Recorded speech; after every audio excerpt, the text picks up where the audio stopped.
We're going to work with our colleagues in the House, our colleagues in the Senate and the White House to try to make sure that we take meaningful steps to put our country back on a path of fiscal sanity. Today, we don't have that. All right, let's welcome in Bob Beckel. He worked in the White House under President Carter, and Andrea Tantaros. She's a Daily News columnist, both Fox News contributors. Good morning to both of you. Andrea, let me start with you. The speaker was a little coy there when Bill said to him, "You've said you want something really big in exchange for agreeing to raise the debt ceiling." He said, "That's right, big." But he didn't answer. What will the speaker demand? Yeah, nobody knows. And look, I don't blame him for actually getting into specifics on TV. He has to go back and figure out what realistically he can get his caucus to agree to. And he doesn't want to put a number out there only to be used against him. Because I'll tell you what, Allison, this is the strategy of Democrats. They get Republicans to stick their neck out and lead on something. Then the Democrats and President Obama cave. And then they take credit for it, only to demagogue them, which is what they're going to continue to do, particularly in the election. It's a page right out of the Clinton playbook, right? Clinton came in. He pushed for gays in the military and universal health care.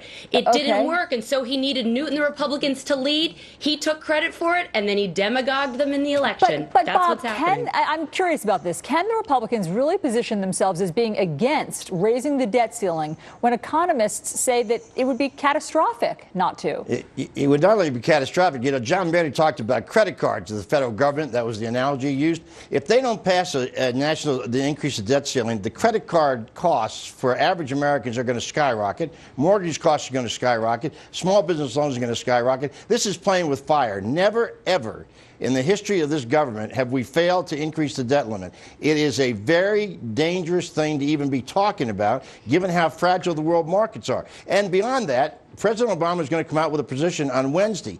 This debate should take place around the 2012 budget, not around the increase in the debt ceiling. It is gamesmanship by the Republicans. It is being pushed by a bunch of radical, inexperienced Tea Party people, and it's going to cause a real serious blowout in the economic markets if we're not careful. Bob, Republicans are not going to default, let the United States default. That's not what they're saying. What they're saying is, if we're going to vote to raise the debt ceiling, we need to come to agreement on making cuts like any family would before we do it. And you know what they're going to use? I mean, or what? Because what is the threat if they say we're not going to vote on it unless we get something? Or what?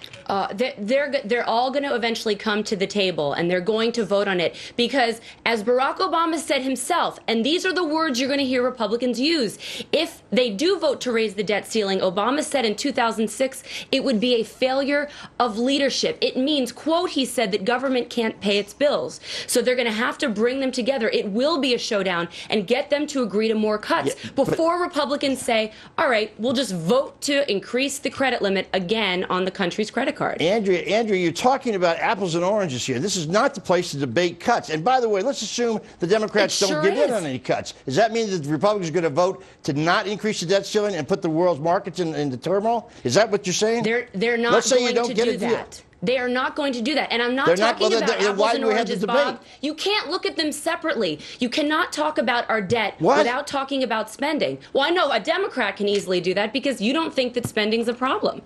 Bob, I mean, look, obviously the appetite for cutting spending is high right now. So obviously the president and the Democrats are going to have to come up with something. What will they offer? Well, what they're going to offer, you're going to hear from the president on Wednesday. And my guess is it's going to be cuts in Medicare and Medicaid.